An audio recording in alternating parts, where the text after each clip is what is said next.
오늘 이 마태복음 9장, 오늘 우리가 함께 읽은 본문에는 세 사람이 나오죠. 세 부류의 사람이 나옵니다. 첫 번째 사람은 누구인가요? 마태입니다. 세리 마태이지요. 그 당시 유대인들에게, 사람들에게 손가락질을 받던 사람이었습니다. 또 한 명, 두 번째 사람은 누구인가요? 무려 12년 동안이나 혈루증이라는 그 병을 앓았던 여인입니다. 그 당시에 이 혈루증, 사람들과 가까이 섞여 살기 힘든 병이었습니다.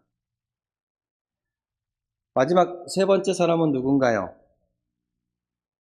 자기 딸이 죽어가는 것을 보고 예수님께 달려온 한 관리입니다.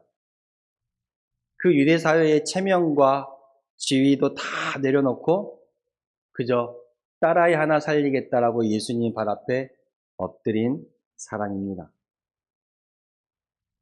여러분, 이 세 명의 사람, 마태, 세리 마태, 12년 동안 혈루증을 앓고 있었던 여인, 죽어가는 딸을 살리기 위해 예수님 앞에 엎드렸던 한 관리, 이 세 명의 공통점은 무엇인가요?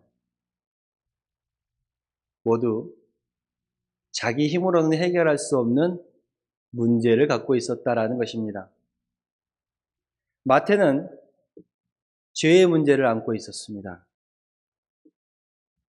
12년 동안 혈루증을 가지고 살았던 이 여인은 정말 오래된 질병의 고통을 안고 있었습니다.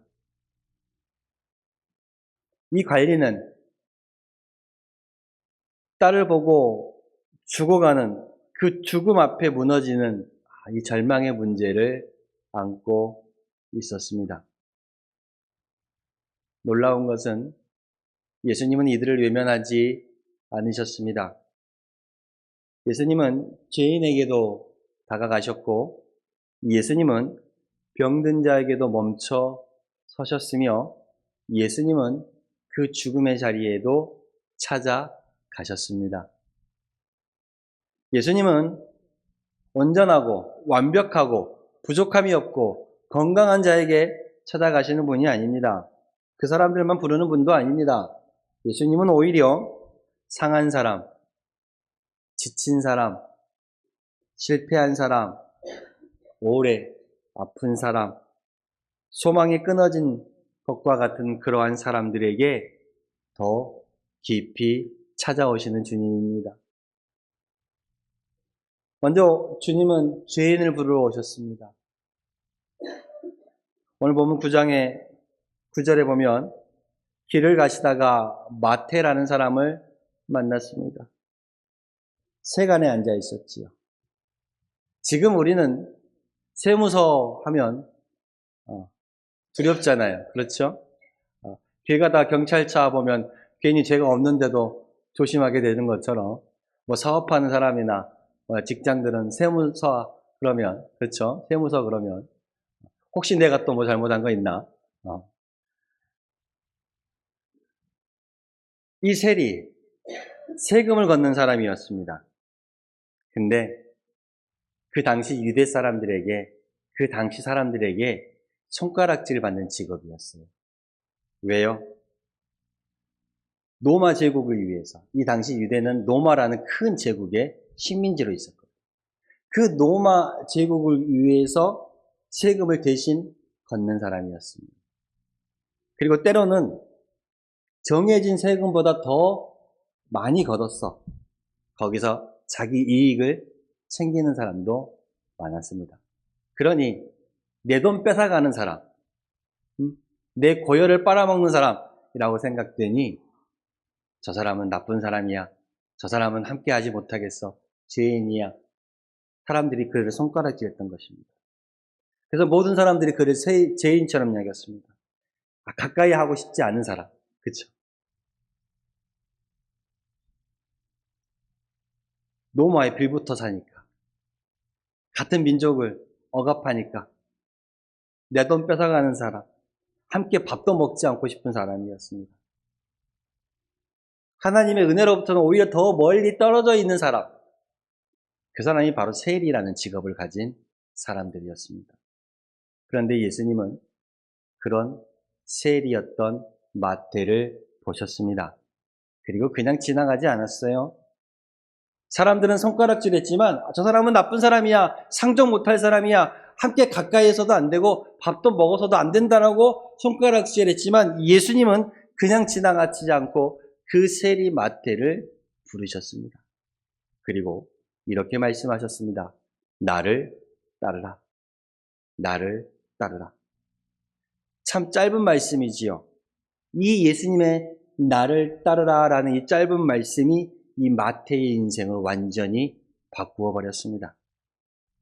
마태는 그 자리에서 일어나 모든 것을 내려놓고 예수님을 따랐습니다. 우리는 어떤가요? 우리도 그렇습니다. 살아가면서 우리도 과거에 얽매일 때가 많이 있지요. 저 사람은 변하기 어려워. 전도할 때 전도 좀 합시다 그러면 저 사람은 교회 안 나와요. 말해도 소용없어요. 저 사람은 변하지 않다. 저 사람은 안 된다. 근데 오히려 그렇게 과거에 묶여 있는 그 사람을 예수님은 새 길로 부르십니다. 여기 앉아 계신 분들도 지금은 돌아가셨지만 손방금 어머니라든지 정판성 어르신이라든지 그 어르신들이 예수 믿고 영접하고 그렇게 가실 줄 어떻게 아셨습니까? 그렇죠? 살아가다 보면 우리도 이런 생각이 들 때가 있어요. 나는 부족하다. 믿음이 약하다. 내가 지금 이 육신과 이 연약함과 이 나이에 뭘 할 수 있을까?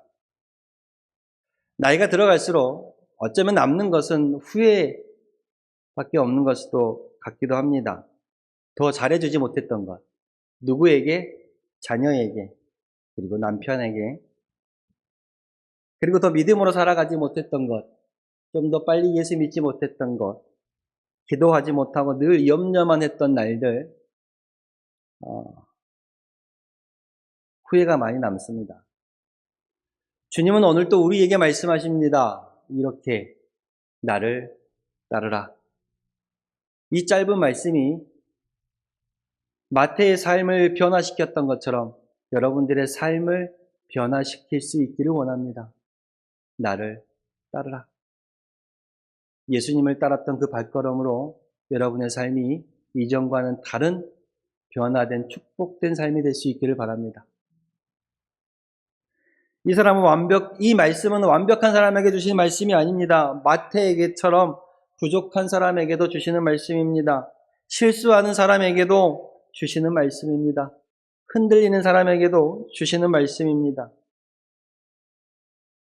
예수님은 마태를 부르신 후에 그의 집에 들어가서 함께 식사하셨습니다. 그리고 많은 죄인과 세리들이 함께 식사를 했지요. 당시 식사를 한다라는 건요, 단순히 밥 한 끼 먹는 것이 아니었습니다. 우리는 어떻습니까? 사람이 가까워지려면 남자들도 여자들도 먼저 같이 좀 살아봐야죠. 밥도 좀 먹어야 합니다. 같이 또 목욕탕도 가봐야 되고요.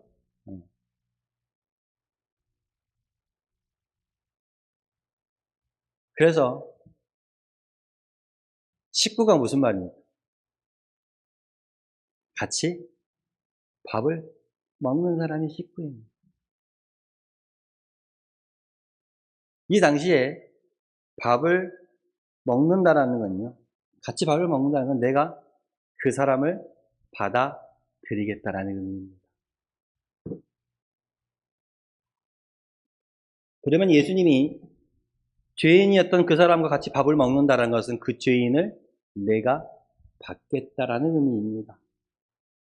이 당시 종교의 지도자들이었던 바리새인들 보기엔 정말 말도 안 되는 일이었죠. 죄인은 멀리 해야 돼요. 가까이 하면 안 됩니다. 근데 그 죄인과 가까이 하고 그 죄인을 받아들이는 예수님의 모습은 이해할 수 없었고 이해하기도 싫었습니다. 그래서 그들은 예수님께 이렇게 묻습니다. 어찌하여 너희의 선생은 세리와 죄인들과 함께 밥을 먹느냐? 그때 예수님께서 이렇게 말씀하십니다.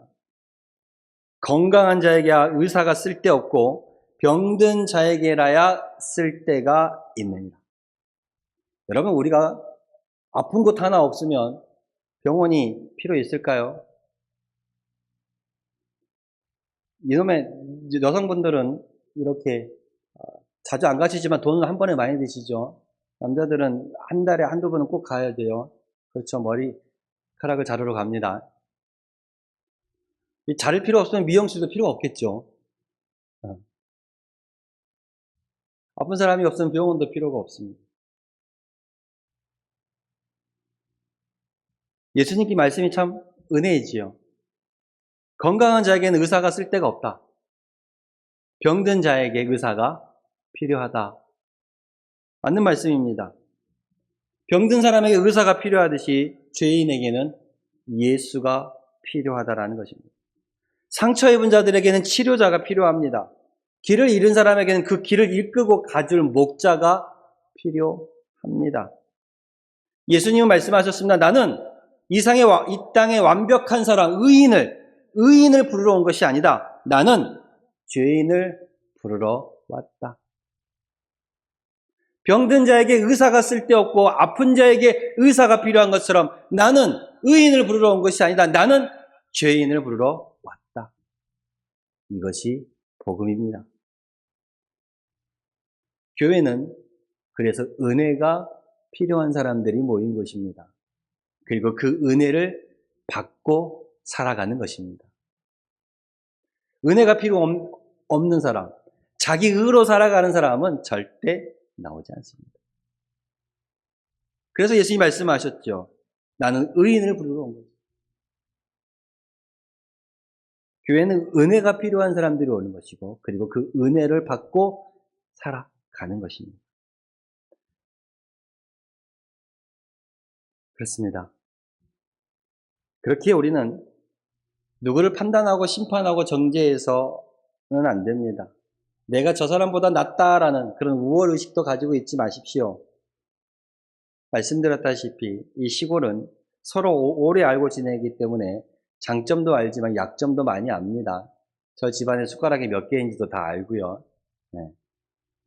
저 사람의 집 사정, 누구의 실수, 누구의 과거 쉽게 이야기할 수 있고 쉽게 말할 수 있습니다.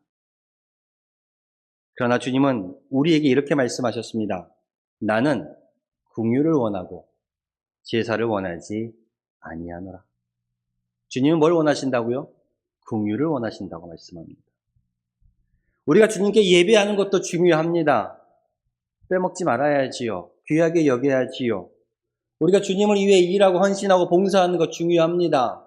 나의 믿음이 나의 행위로부터 나오고 그것을 보여줄 수 있으니까요. 그러나 그 모든 것보다도 먼저 있어야 할 것은 바로 긍휼의 마음입니다. 즉 불쌍히 여기는 마음입니다. 용서하는 마음입니다. 주님이 나를 받아주셨듯이 나도 다른 사람을 품는 마음, 그 긍휼이 우리에게 있어야 합니다. 나는 긍휼을 원하고 제사를 원치 아니하노라. 사랑이 없는 미움 가득한 예배보다 내가 비록 예배 가운데 나오지 못해도 긍휼로 믿음 가운데 살아가는 사람이 더 낫다라는 말씀이지요. 긍휼로 다른 사람을 품을 수 있는 여러분들이 되시기를 바랍니다. 또한 예수님은 절망의 자리에도 찾아오셨습니다. 18절에 보면 한 관리가 예수님 앞에 나옵니다. 그리고 이렇게 말합니다. 내 딸이 방금 죽었사오나. 오셔서 그 몸에 손을 얹어주소서. 그리하면 살아나겠나이다. 오셔서 내 딸의 몸에 손을 얹어주소서. 그러면 살아나겠나이다. 여러분 얼마나 절박한 장면입니까? 진짜 절박한 장면입니다. 자녀가 죽었습니다. 부모에게 자식의 죽음보다 더 큰 아픔이 어디 있겠습니까? 먼저 가도 부모가 먼저 가야지. 자식이 먼저 가면 대못을 박죠. 이 관리는 그 당시 사회적으로 지위가 있었던 사람이었습니다. 사람들에게 높임을 받던 사람이었습니다. 존경을 받던 사람이었죠. 그런데 그러한 것들 하등 이 죽음 앞에는 쓸모가 없었습니다. 여러분, 아무리 지위가 높아도 죽음을 피해가진 않습니다. 아무리 돈이 많아도 이 죽음이 안 오진 않습니다. 내가 체면이 아무리 있어도 죽음이 나를 비껴가진 않습니다. 그 죽음이 나를 살리지도, 오늘 이 관리의 딸을 살리지도 않는다라는 것이죠. 그래서 이 관리는 자신의 체면, 자신의 돈, 자신의 지위 다 내려놓고 주님께 나왔습니다. 그리고 엎드렸습니다. 생명을 살리는 이는 주님밖에 없다. 주님께 엎드렸습니다. 이것이 믿음입니다. 여러분, 믿음은요, 내가 할 수 없음을 인정하고 주님 앞에 엎드리는 것입니다. 그게 믿음입니다. 돈으로도 안 된다. 권세로도 안 된다. 지위로도 안 된다. 체면으로도 할지 할 수 없는. 내 힘으로 안 되는 그것을 인정하고 주님 앞에 엎드릴 수 있는 것이 바로 믿음입니다. 우리의 삶에도 이런 적이 있잖아요. 내 힘으로는 도저히 안 되는 일이 있습니다. 지식의 문제, 자식의 문제일 수도 있고요. 건강의 문제일 수도 있고요. 경제적인 문제도 있고요. 마음의 외로움과 두려움일 수도 있습니다. 내 힘으로 안 되는 거. 농사일도 그렇고요. 바닷일도 그렇습니다. 사람이 애써도 하늘이 도와주지 않으면 안 되는 겁니다. 내가 열심히 산다고 해서 모든 것이 다 내 뜻대로 되지는 않습니다. 그러면 얼마나 좋게요. 그래서 우리는 주님 앞에 엎드려야 합니다. 주여, 오셔서 나에게 손을 얹어주소서. 주여, 우리 가정을 만져주소서. 주여, 우리의 자녀들을 붙잡아 주시옵소서. 주여, 내 마음을 다시 살려주시옵소서.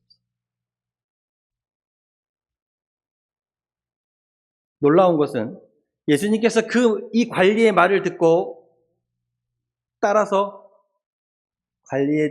관리를 따라서 움직이셨다라는 것입니다. 그 절망의 외침을 외면하지 않았어요. 그 간절한 기도를 무시하지도 않았습니다. 내 딸이 죽었어. 오셔서 손을 얹고 다시 살려주십시오. 물론 우리가 기도한다고 모든 문제가 내가 원하는 방식대로 다 풀어지는 것은 아닙니다. 해결되는 것이 아니지요. 그러나 분명한 것, 한 가지 분명한 것은 주님께서 우리와 함께 가신다는 것입니다. 여러분이 기도할 때, 여러분이 부르짖을 때, 여러분이 주님 앞에 엎드릴 때 한 가지 분명한 사실은 주님이 여러분과 함께 가신다는 것입니다. 예수님의 이 관리의 집에 가셨듯이 오늘 우리의 고통의 자리에도 함께 오시고 내가 병원에 있을 때에도 홀라 앉아 눈물을 흘리는 그 상황 속에서도 밤새 울부짖는 기도하는 그 자리에서도 주님은 함께 하십니다. 그리고 주님은 오래된 아픔도 고치시지요.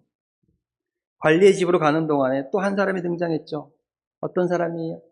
12년 동안 병을 앓고 있었어요. 혈류증이라는 병. 혈류증, 피가 멈추지 않는 병입니다. 몸만 아픈 것이 아니었죠, 이 여인은. 당시 율법에 따라서 피가 흐르는 병을 가진 사람은 부정하다 얘기했어요. 부정하다. 그러니까 부정한 사람이기 때문에 사람들과 가까이 다가갈 수도 없었고 그 속한 공동체에서도 같이 지내기도 어려운 소외감을 느낄 수밖에 없었어요. 그렇게 몇 년을 살았어요? 12년. 몇 년이요? 12년.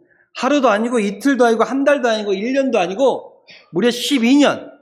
12년 동안 이 혈증이라는 병으로 고통을 받았어요.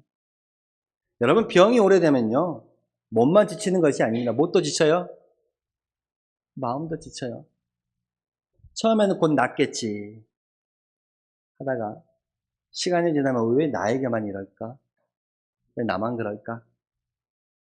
더 지나면 이제 소망이 없는갑다. 이제 안 되는갑다 생각합니다. 여러분, 우리 가운데도 오래된 아픔이 있을 수 있어요. 어떠한 질병, 아픔을 오래 가지고 계신 분도 있을 수 있고, 오래된 가정의 상처를 가지고 있는 분도 있고, 오래도록 어떤 한 자녀의 문제를 갖고 가신 분도 있고요. 또는 오래된 외로움, 경제적인 어려움, 마음의 억눌림도 있을 수 있습니다. 내가 겉으로는 하하하하 웃고 있지만 속으로는 아무에게도 말 못하는 아픔을 품고 살아가는 사람도 있습니다.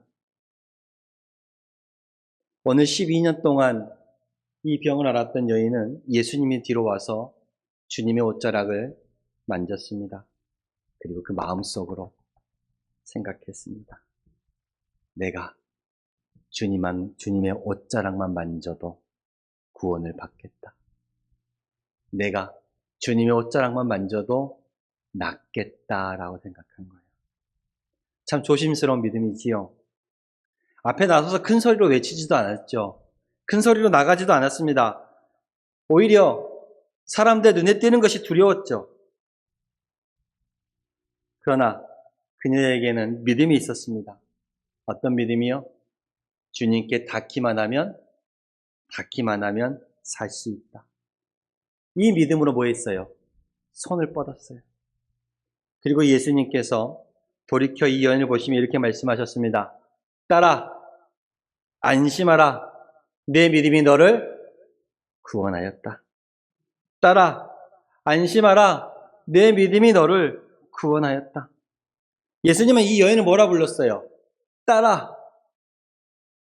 사람들은 그 여인을 향해 부정하다, 가까이 하면 안 된다라고 말했지만, 그렇게 보았을지 모르지만 예수님은 그 여인을 딸이라고 불렀어요. 이 한마디가 얼마나 따뜻해요. 예수님은 병만 고치신 것이 아니었어요. 그 여인의 무너진 마음과 자존심까지도, 자존감까지도 회복시켜 주셨습니다. 딸아, 너는 버려진 사람이 아니다. 너는 내 딸이다.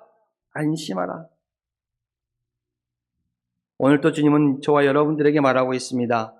딸아, 안심하라. 내가 너를 알고 있다. 내가 너의 아픔을 보고 있다. 너는 내게 소중한 사람이다. 사람들은 몰라도 주님은 아십니다. 가족은 이해하지 못해도 그 주님은 아십니다. 내 눈물, 내 기도, 내 기다림, 주님은 아십니다.